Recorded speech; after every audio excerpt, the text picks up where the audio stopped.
Hello, it's Justin, and this is Talk Junkie. I'm in the middle of an information fast. Again, I can take in older information.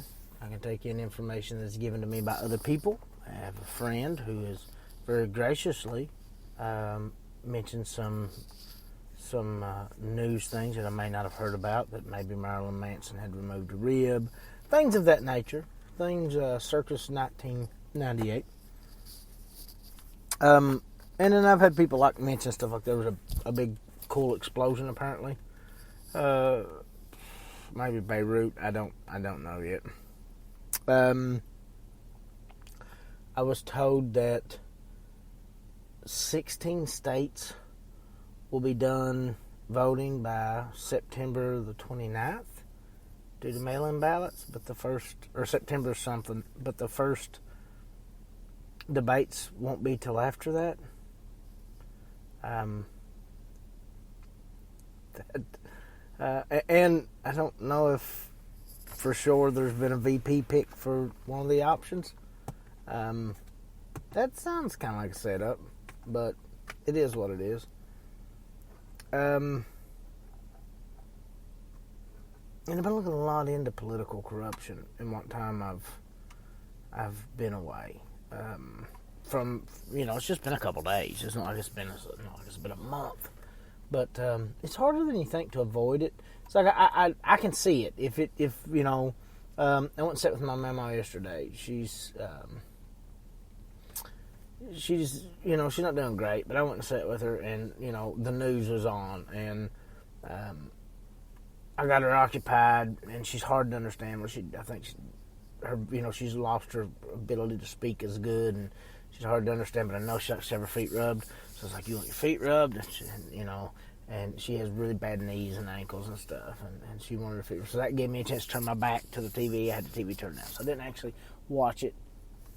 Other than I seen something about two Eastern Kentucky University kids that were football players that quit the team, citing that they weren't being protected enough against COVID.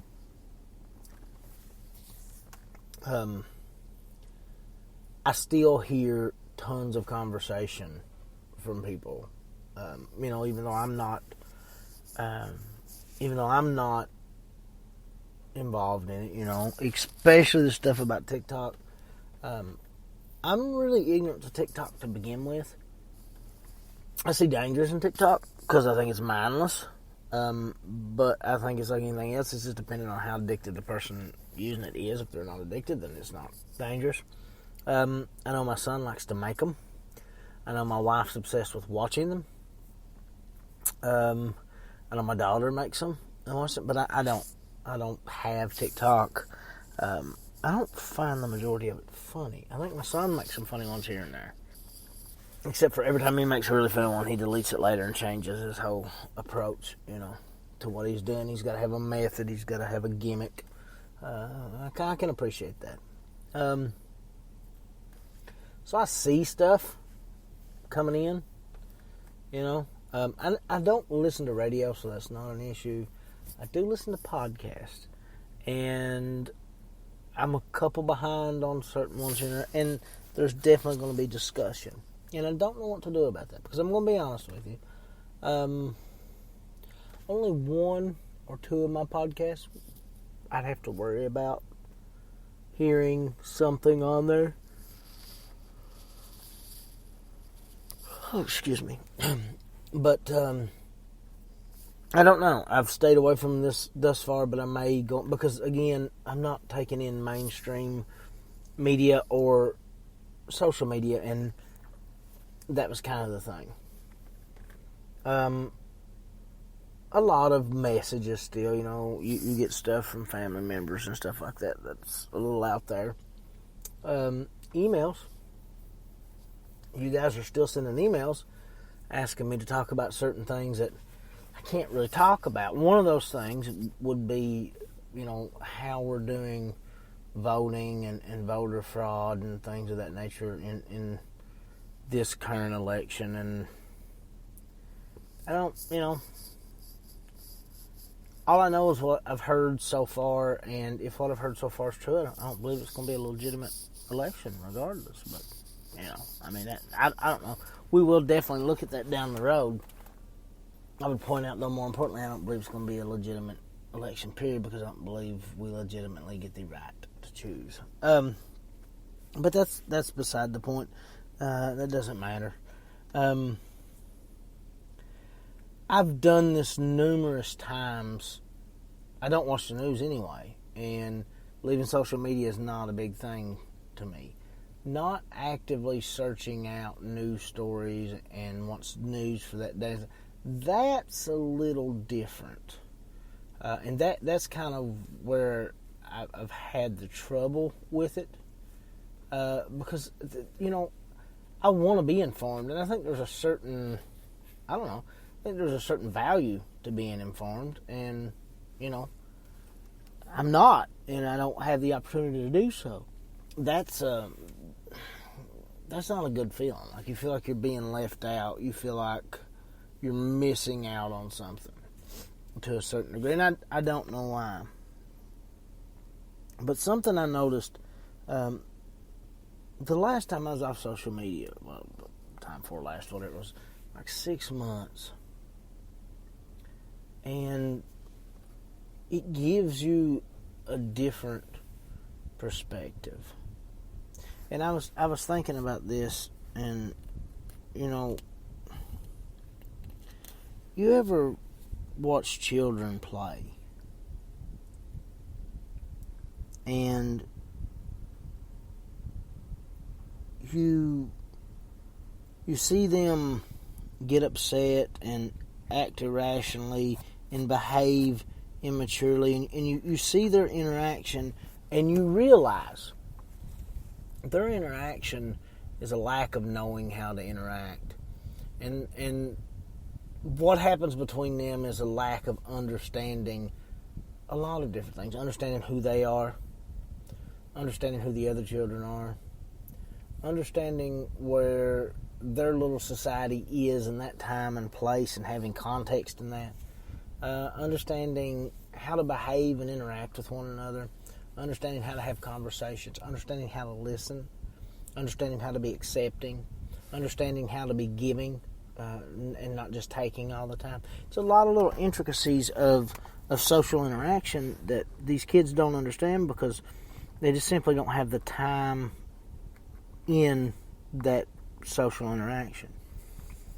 And, there's people I talk to. I got a buddy named Hoover, I talk to quite often. We'll talk on the phone or we'll see each other. And we have very verbal based interactions, but they're physical interactions. Well, I can physically hear his voice, or I can physically see him, and we have these real interactions. And I look at just from stepping outside of this, and you think about, from last time I did the social media kind of cleansing. When I went back to social media and I looked at posts, and very importantly comments on posts, I could see this lack of knowledge on how to interact, and I could see these children trying to have a discussion. And here I was, an adult, watching these children try to have a discussion, and it was amusing. And within a week, I'm commenting, and I am, this child, trying to have this discussion, because it's a format and a way of communicating that I really just don't think we're built for or designed for. I don't think we have the functionality in that world to really exist in it and communicate in it successfully. Yet, obviously, I think we will evolve and grow into something that can. I think that's simply the nature of man. But that would be the analogy I would use when I've taken long hiatuses from social media. And a lot of people like to say that that's an exaggeration, and maybe it is. Or maybe that's just the way I see it. Maybe there's something wrong with me. maybe it's my perception that's off, my perception that's wrong. It doesn't mean I have to be right because I perceive it that way and I feel that that's actually how it is. That just means exactly that I perceive it that way and that I feel it to be that way. But it doesn't mean that that's what it is, written in stone, nothing can be different. It just means that's how I feel about it and see it. But it seems so obvious and so just there when I see it that it's hard for me to believe there's no credibility to what I'm seeing, that there's no proof or provable measure in what I'm seeing. And a lot of specialists and scientists and psychologists have come out and said things very similar to what I see. So there has to be some validity to it. But the bigger change for me was second term of the Obama presidency. Stepping away from the media completely. It's almost like when, obviously when you have a liberal president, liberal media backs him, conservative media attacks him, and vice versa is the same. But when you get a two-term president like that, and maybe that'll never happen again, but it seemed to me to be the case that in that second term when there was no hope of his return, obviously the conservative media continued to attack, but the liberal media started to distance itself and somewhat not attack. I mean, in the right situations, definitely defend, whether it's right or wrong, just because of the political affiliation, but to attack in some regards at some time.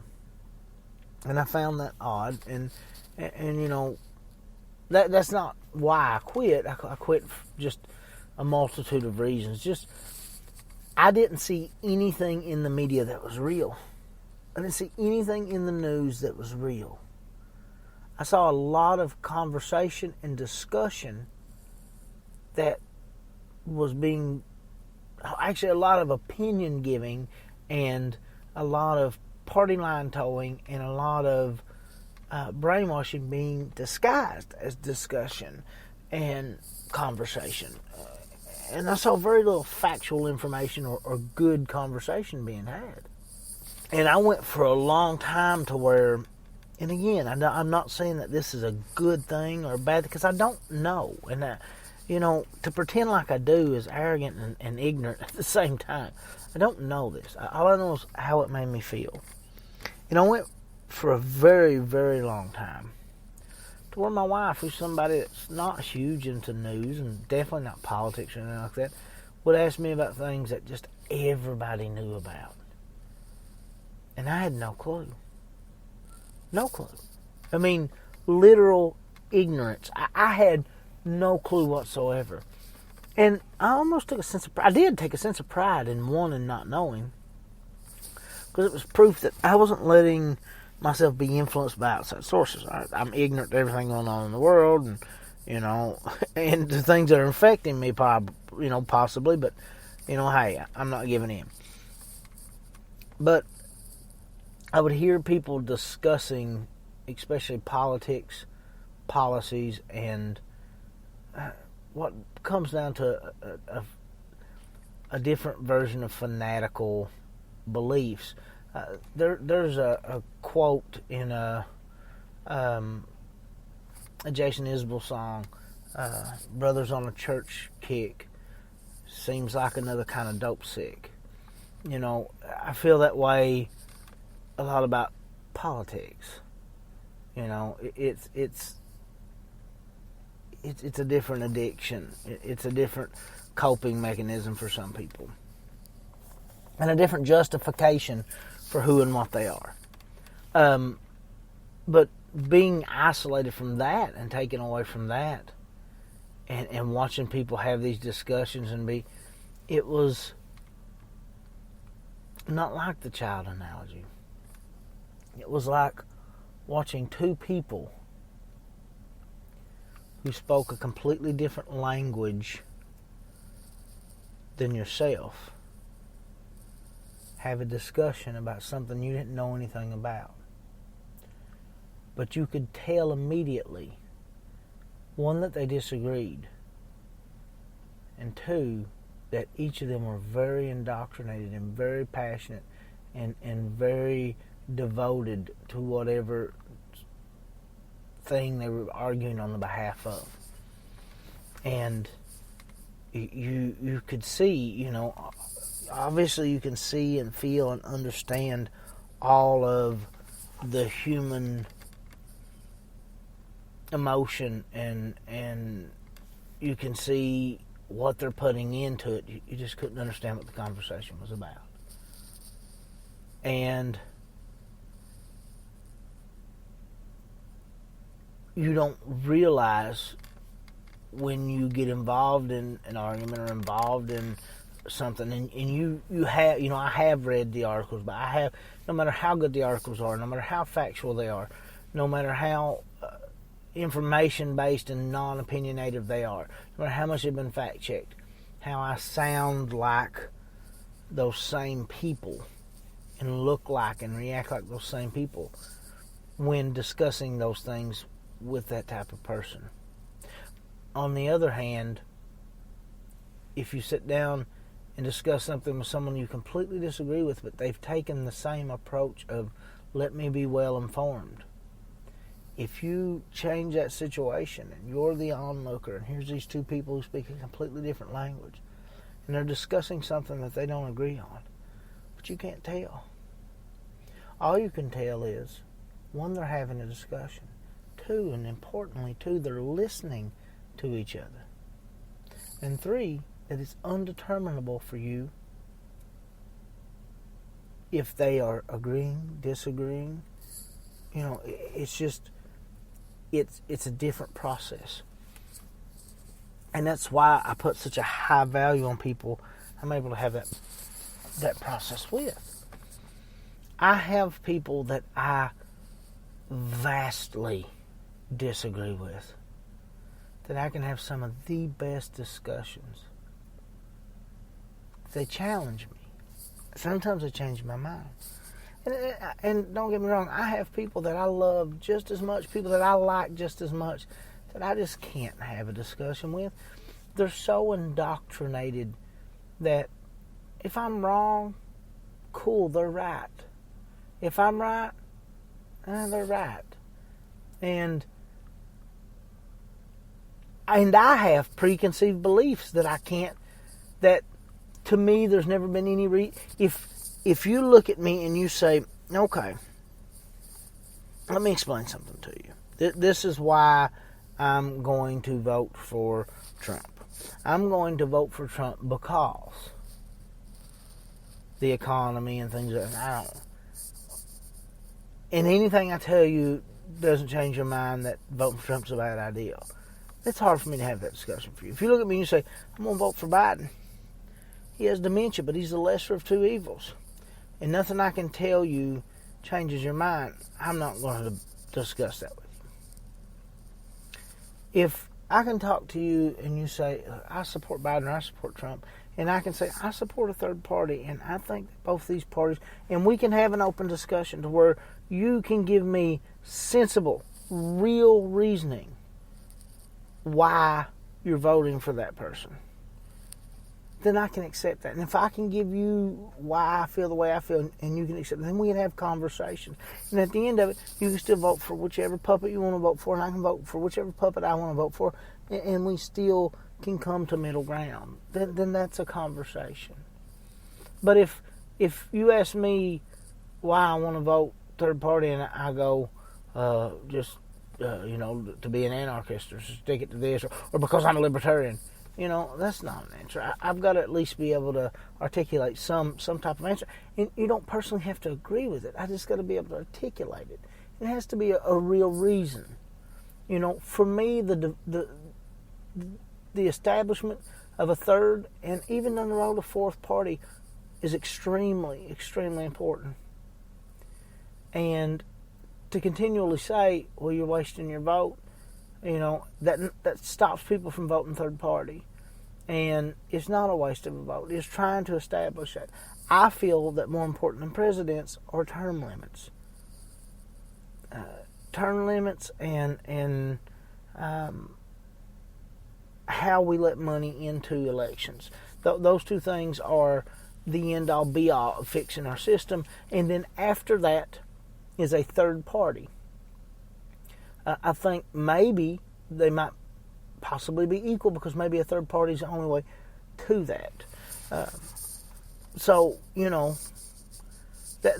that's my argument for voting that way. If you come at me and go, well, Trump's obviously a rapist, and he said grab him, he said to grab him by the and and you just give me the sound bites that CNN has spit out you for the last 4 years, save your breath. If you want to talk about the actual failings of his economy, if you want to talk about the actual failings of some of the trade, if you want to talk about his possible mental illness and lack of control verbally, if you want to talk about some of the possible conditions he could have, there's a lot of things to discuss, but that's, that he said something that other presidents did something worse than. That's not, there's so many other things. And I think that's where you lose people. And I think that's where you lose your argument. And the same thing with Biden. If you want to talk about the intricacies of his dementia and how that could affect, okay. But if you want to talk about him sniffing kids and look, I don't want to talk about Pedo Island until there's actual evidence for Pedo Island. You know what I mean? Like, I just don't. That's one news story that even amongst all this, I can't ignore, because I'm getting emails and messages and stuff all the time about, man, did you see this? Did you see that? And I'm like, look, I'm 2 or 3 episodes deep into this Epstein thing, and there's a problem with our justice system. That's the problem. There's a problem that this guy could buy his way out of trouble that should have had him castrated and thrown in a prison for life. Because it wasn't just one accuser. There's multiples. But that's the kind of conversation that I seek. And Epstein got me completely off. Because if you haven't watched this documentary, again, it's not news, so I can watch it. If you haven't watched this documentary, look, put the Bill Clinton was there on the side burner, and put the Trump was there on the side burner. Forget all these political implications they want to put on us in this world political conspiracy and the, all the movie stars and lawyers. Put all that away. Don't approach it from that. Don't worry about the Epstein killed us. Don't watch it for that. I'm going to do a podcast over it more than likely. But watch it for what it is. This man who wasn't accused once or twice and wasn't accused by 1 or 2 people in 1 year. Somebody that is a habitual offender. And not somebody who's doing it and not getting caught. He's getting caught. There's been a court case. There's kind of been a conviction. There's all these... Somebody that's habitually done things wrong, who lied and became a teacher, lied and done it. Look at it from that, and then look at it and go, wow, money and influence affects our legal system. And that, even if by some wild stretch of the imagination he was stealing children for presidents and the rich elite, if that's true, you'll never shed a light on that and do anything about that until you look at what is really at the root of this problem is. He would have never gotten that far if the justice system had not failed, and it failed miserably. So, scum like Alan Dershowitz are gods in our society because they can manipulate a system that's supposed to be based on fairness. So, but I've been watching that, and I don't know. Being separated from intake of certain things is good. Again, I've always been torn on that. It's like I want to be informed, but I don't want to be over-informed. And now, we found aliens, which I did I think we talked about that on one of the previous episodes, that was, first of all, it's Harry Reid, Senator Harry Reid. Not everybody, just because they're a senator doesn't mean they're intelligent or good people. He's deeply invested into the alien culture. So, I mean, you kind of got to take anything he says with a grain of salt. And plus, it wasn't an exact quote of what he said. Retractions never get the publicity that the actual first statement gets. The first statement was a misquote about the finding not of this Earth vehicles or whatever. But, that be what it may. We look at the two examples I gave of watching kids play and then watching people in a different language. But think about how aliens look at us and through the lens at which, if they're real, they view us. Imagine anything really, a bunch of chickens or a pack of piranha or whatever. You have all these things that are so similar on the outside, identical on the inside. The only real difference is how they're influenced. And now, one of them, whether they be bad or good, gets injured. And this is you as a human watching a bunch of piranha, I guess. And there's blood in the water. And they attack and kill the injured piranha. And they eat them. Maybe that's what we look like to aliens. And if aliens are real and they're out there, maybe they don't dare come near us or contact us or reach out to us because they see this display of just disgusting, self-deprecating destruction. And to them, that's what humans are capable of. That's what we do. It's all perception. It's all in... not what you see determines how you feel about something. And there has to be some context there. If you're watching those little kids and you don't understand what it's like to be a little kid and you don't understand what it's like to not know how to interact, then you don't appreciate the pains in which these kids are going through when they're trying to interact and they're trying to have these conversations and be part of something like that. And if you don't understand, the complexities of human language and the complexities of body language, then you don't understand what you're seeing when you look at these people whose words you can't understand, but emotions and expressions and body language you can understand because it's in you and it's a part of you. When other things look at creatures they know nothing about, sometimes they only see the worst behavior, the negative behavior. Naturally,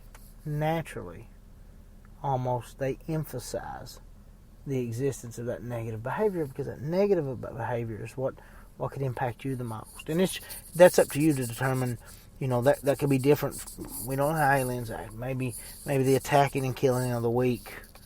Maybe that's a bonus. Maybe that's and when they got here and realized it's not what we really are. as a whole, that's not what we really are, then they would be disappointed and wipe us out themselves. But it's perception, and then it's looking at things and grasping on to what you can understand. And we do that all the time as humans. We also do that with social media and news. We look and we grab on to things that we can reconcile as being right, and things that we can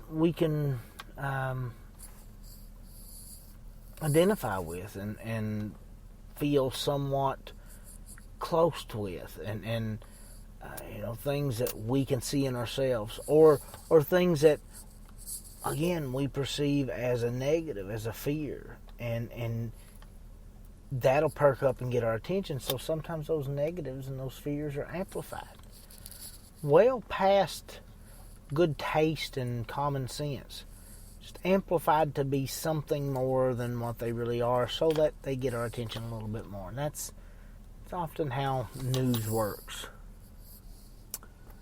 The new book is still available at the Red Spotted Newt in Hazard, Kentucky.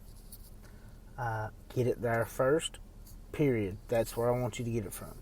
If for whatever reason you have to, or you can't get it from there, or I don't know what excuse you could possibly use, it is available on Amazon.com. It is eligible for Amazon Prime free shipping. So get it. Get it one way or the other. Cold Kingdom's still available. The Boy of Super Hearing is still available. Everyone is different, just like me, is still available. Definitely get it. And I've got a good friend who just released a children's book who's do not have the title for it yet, but that's going to be out and available, and I'll get you that. Support the Red Spotted Newt, even if you're not getting my book. There's a lot of local authors have stuff there. If you're local, if you're not, she can get you anything. I don't care what it is. Anything you want. Check out the YouTube channel, because you can find these on YouTube. It's Jay Perkins on YouTube. That sounds right. The Gmail is talkjunkie@gmail.com. Definitely send us your emails. If you're in Hazard, Kentucky, if you live in Eastern Kentucky, anywhere near Eastern Kentucky, and you want to train authentic Brazilian Jiu-Jitsu with an unbelievable group of people, you need to go on Facebook or online and go to Chain Reaction BJJ.